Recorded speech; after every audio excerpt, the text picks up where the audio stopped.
Back on the Patrick Netherton Show, he's Rogers Hampton, I'm Patrick Netherton, and very pleased to welcome in a guy that, to be honest with you, I'm really glad is no longer in the Southland Conference because he was a nightmare to have to go deal with every year, year in and year out. He's Willie Fritz, the head coach of the Tulane Green Wave. Coach, how's fall camp going? It's going great. I think we just got off the field at practice number 20. The guys are chomping at the bit to get into game week. We're going to take off tomorrow because we play a week from today, actually. Yeah. And then get back after the grind on Saturday morning. So we're excited about the opportunity against Florida International a week from today. I would imagine, Coach, and Northwestern State, who I call games for, doing the same thing starting on a Thursday. I'd imagine if you're going to have a Thursday game, better to be week 1 than, say, like week 6. Yeah, I think we're going to have another one later in the year. We got a tough opening schedule. We got FI coming off a bowl win and a 9-win season, and then we go over to Auburn and play them, and then we've got Missouri State, one AA team up in plays in that tough league with North Dakota State and all those guys, and then we come back on a Thursday night and play on ESPN against Houston. So we're going to play a couple of Thursday games in our first 4. Does that I know for the first game you can set it up however you want. You can time it out well. But playing a Thursday game in season, what is that like in terms of the condensed preparation that you have to go through, especially when you're playing, Dana Holgerson and a Houston team? Well, number one, you got to do a lot of work on them during the season.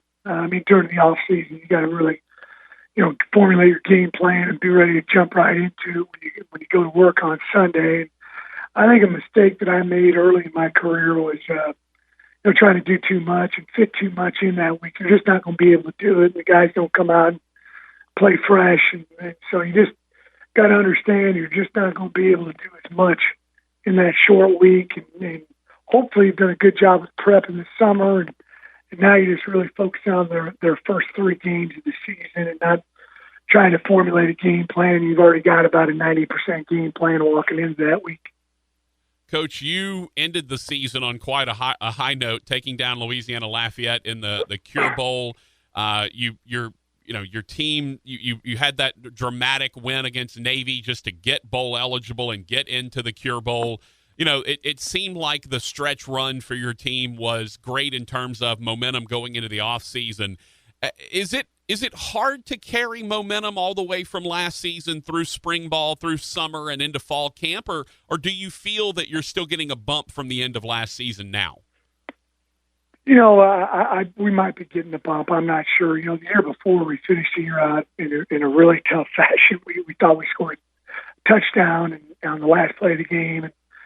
They called us not in, and it would have given us an opportunity to go to a bowl game that year, and then we weren't able to go. And I know it was tough sledding the first month, 2 months when we came back after the 2017 season. But after last year and how we finished it, going 5-1 down the stretch and getting the bowl victory over Lafayette, that was big for us. And the guys really had a great, off-season program. Our spring ball was fantastic. We got a lot of confidence right now, but as I told those guys, I showed them the last few plays in the Navy game and a bunch of highlights of the Cure Bowl win. Hey guys, that was last year. This is a new team. This is a 2019 Tulane team. We want to build upon that. We've got bigger goals and then going 7-6 and winning a bowl game. We want to compete and win conference championships here. So in order to do that, we've got to get a heck of a lot better. I think we've improved. I think we've done a good job recruiting. We've added a really good freshman class. We've picked up 4 transfers that I think are going to play an integral role in our upcoming season. And there's a lot of guys that have really developed within the program. And I've seen improvement. I've got some good coaches who are excellent teachers and have done a phenomenal job of developing these guys. Speaking of coaches, new offensive coordinator this year. You and I talked in the offseason back in the summer about how, you kind of in some ways you sort of developed your own offense. It's a triple option attack, but it's more out of the spread, and you've obviously added elements to it, and it you don't run that necessarily exclusively, but there's you become a very, very difficult offense to prepare for. Tell me what Will Hall, the new OC, brings in terms of wrinkles and added dimensions to what you're doing. Well, even though he's a young guy, he's a veteran coach. He's been a head coach at the Division II level, very successful head coach at the Division II level. He's been in some good programs as an assistant. He's, called a lot of football games as a coordinator and as a head coach. So this is, going to be his offense. But, as you said, I've had a lot of success at the triple option. I think it's, as an old defensive coordinator, it's a bear to prepare for each week. You got to devote a bunch of time to it. I wanted to get that good mix of, 5 to 10 times getting out there on the perimeter and, the quarterback doing a nice job with, giving the dive, pulling it, reading the pitch key, keeping it, pitching it. And our guys have done this before, so it's not anything that's new for them. Will's also ran some triple options, so it wasn't a big deal for him to incorporate, this scheme into, his offense. Talking to Willie Fritz, the head coach of the Tulane Green Wave. And speaking of the offense, it helps when you got a veteran triggerman, and Justin McMillan, the LSU transfer, came in. You got him kind of late. He ends up starting the last 6 games. You go 4-2, and next thing you know, he's there and he's entrenched and he's the guy. Tell me about his maturation from being a new guy in the offense, learning it, to now being sort of the veteran in that backfield to run the thing. Yeah, he came in 5 days before the first game. We started off 2-5, and he actually led us to 5-1. Yeah. Down the stretch, and he's jumped in Coach Hall's hip pocket. Those two guys are talking football all the time. He's up here all the time, which is great. He's a football junkie and kind of a gym rat kind of guy. Got a really strong arm, but I think something that goes underappreciated is his running ability.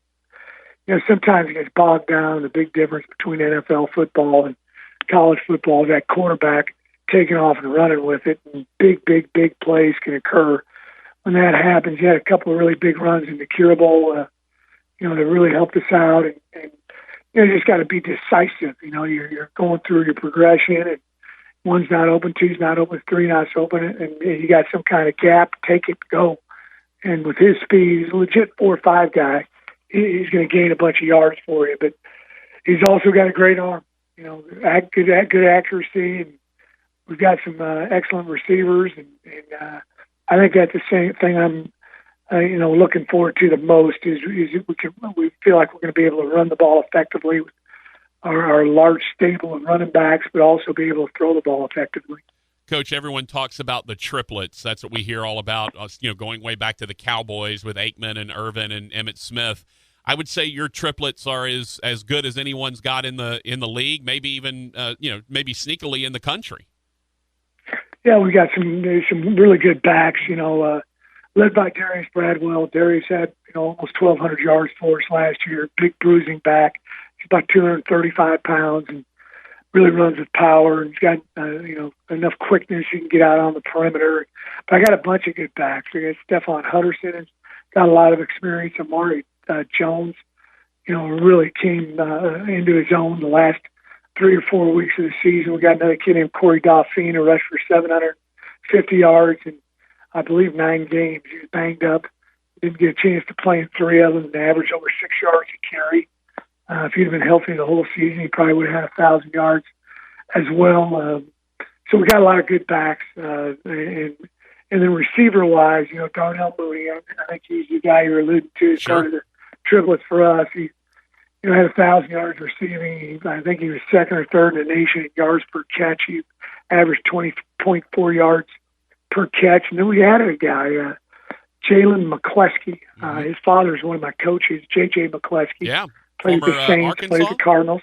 Yeah, and Jalen transferred to us from Oklahoma State. He had 167 catches up there in Oklahoma State. We're fortunate to get him. Him and his dad were miserable because they weren't able to, wasn't able to watch him play, and so he came down to our place. And I think those two will be a really good 1-2 punch out on the perimeter. Coach, let's talk defensively. Jack Curtis is your DC, a guy that I know pretty well, and I know is a terrific strategist, knows what he's doing, has got your defense getting better and better every year. Tell me about that side of the football. Well, made a switch a couple of years ago to an odd front. And, whenever you do that, whether it's offense, defense, or kicking game, there's some growing pains. And then we've done a good job recruiting, combining, the really good knowledge we've obtained with running this scheme, and then also with the players we've been able to get in here. We had an excellent year last year, second in all-time in sacks in school history. We had 41 sacks in our 13 ball games that we played. Did a good job with a lot of tackles for loss. Got a lot of guys coming back on the defense. Really good speed. We're good up front, what you got to have, and particularly in this league. I've been very impressed with the American. This is a really high level of Division I football, and if you don't have the good size and length, you're going to have problems. But we certainly have that. So Jack and the defensive staff have done a dynamite job. Tell me what makes Patrick Johnson such a difficult load to handle. He's really a great pass rusher, and he's quick enough and smart enough to be able to play in space. That's one thing we were worried about because he'd never really done it before. But we play him in our outside linebacker position most of the time to the boundary. Try to get good matchups with him on offensive tackles, even sometimes offensive guards. Really does a good job of contorting his body and getting in positions where it's hard to block him. Reducing that surface area and stuff. And, Kevin Peoples, who's over at Northwestern State at one time, you probably know him as well. Yeah. He's our D-line coach, and Kevin does a super job with those guys, technique and fundamentals. And we just, got to this year we got to find different ways to utilize Patrick. I'm sure people are going to game plan for him a little bit, and we want to make it difficult for him to do that. When I look at your two deep, Willie, I see a lot of experience on these guys, a lot of juniors and seniors, and that always tells me that maybe this is that sort of cusp year for you. You mentioned, 2 years ago you really should have been 6-6 and gone to a bowl, maybe 7-6. Last year you get to that bowl game, you get to 7-6. Do you feel like with a veteran group that you've got on both sides right now that this might be the time to go ahead and make that jump and now start challenging for an American Athletic Championship? Yeah, we certainly hope so. We in the 3 years I've been here, I've had 18 games decided by a touchdown or less. So these games are going to be close. The more veterans you have, usually those are the ones that you win instead of being a touchdown or a field goal behind at the end of the ball game. So a lot of guys with experience. I think I counted it up the other day on defense. Just on defense alone, I think we've got 14 guys who have started at least one game in their career. So a bunch of guys that have played for us. Offensively, the offensive line was a tough position for us coming into the season, and we picked up a couple of transfers, an offensive center from Brown University, all Ivy League, Christian Montano, and then also Ben Knutson, big offensive guard and tackle from Virginia, the mountain of a man. He's about 6'7", 315 pounds, moved pretty well. So, adding those two guys, and we hit on some freshmen that are going to be able to play for us, early in the season.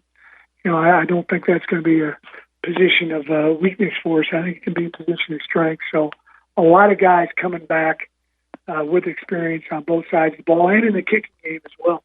Willie Fritz, head coach of Tulane, joining us. Coach, last couple things. You mentioned getting some transfers in, and it's interesting because when you're at Sam Houston, the transfer rule is different. If a kid drops down a division, now you are automatically eligible. The kid can go play. So if you get a kid that was that maybe was struggling with playing time or whatever, he drops down, he's immediately eligible. You had one of the best running backs in the history of the Southland Conference, maybe the best, come out of Kansas State. So I'm curious what it's like at the Division I FBS level now, to try to work on transfers that aren't junior college guys? How do you go about maybe looking at some of these D1 guys? Is it just purely grad transfers, or do you look at guys that maybe have to sit and then play later? We look a little bit at guys that have to sit. We're just, Tulane is a unique institution in the fact that we've got high academic standards, which most teams at Division I level don't have. And therefore, it's hard to get a guy in here. His hours have got to be able to transfer in, and oftentimes we're not going to accept them. And then also, there's the GPA component, and for different departments across campus, they require a set standard GPA-wise. So if we're going to bring a guy in, he's got to sit here. He's got to be a real good student. If we're going to bring a grad transfer in here, he's got to be a real good student. I've had plenty of, I'm an old JUCO coach. I used to be the head coach at Blinn Junior College, and I was at Coffeyville Community College, so I know a bunch of these guys in the junior college ranks coaching, and they were always calling me, trying to get me to recruit their guys. I'm like, hey, I can't take the guy. Then they'll tell me he's a real good student, he's a qualifier, which they have to be as well for us. Yeah, I'll get his transcript, and I can't take the hours. So we're very selective in the transfers that we brought in here this year. Brown University is pretty good university, right? Yeah. So we're able to get him in. We got another guy from Columbia, defensive lineman. He's an excellent student. That's a pretty good school too, right? Yeah, that's all right. The Virginia is one of the top public universities in the country. We got him in, and we got another young man in from Arizona State who had a 3.4. He's coming here to get into med school. So difficult for us to get a guy and have him sit a year unless he's a dominating student, not just player. Absolutely. Coach, last thing for you.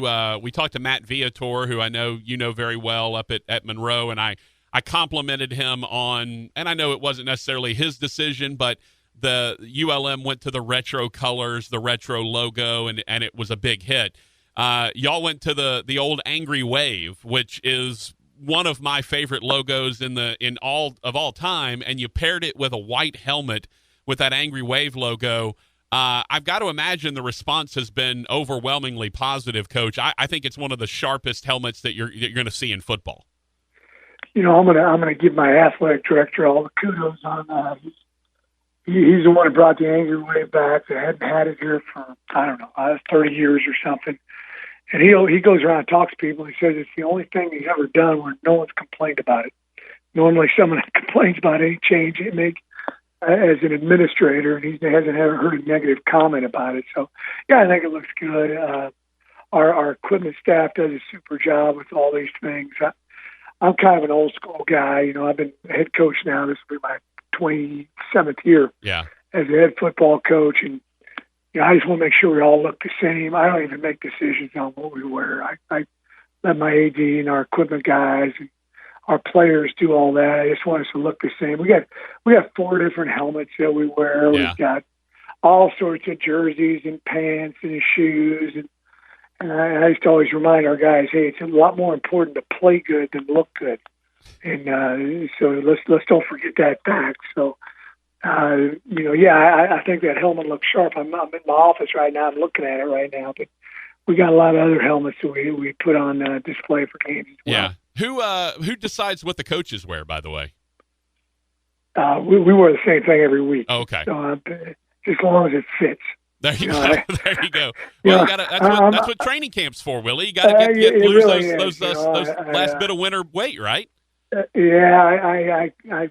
I'm amazed. We get our stuff before the season begins, and when I was at the JUCO level, you gave the guys one T-shirt, and everybody was just so proud and happy to get that one T-shirt. Seems like they're getting one a day here at the Division I level. Yeah. So it just is. We're blessed that we're able to do these kind of things here at Tulane. Man, look, I'm a big fan of yours, Coach, and I'm really looking forward to your season. I hope this is the breakthrough that y'all are looking for. I would love to see y'all in the hunt for that American championship. You bet, and I hope, Northwestern State, I know you call those games and everything. Got a lot of respect for Coach Laird. I used to work with Mike Lucas. Oh, yeah. Long time ago with Sam Houston. We were both assistants there. And we've got a really good relationship with all the coaches in state, and really that's kind of led by Coach Orgeron with, what he does there at LSU. And you mentioned Coach Viator a little while ago. I got a tremendous amount of respect for him. When I was at Sam, he was at McNeese State, and just a lot of good coaches in this state. So thank you for having me on. I appreciate it. You got it. Willie Fritz, head coach of the Tulane Green Wave. Good stuff, man. Appreciate you, Coach. That was awesome. All right. Have a good one. All right, you too. Willie Fritz, head coach of the Green Wave.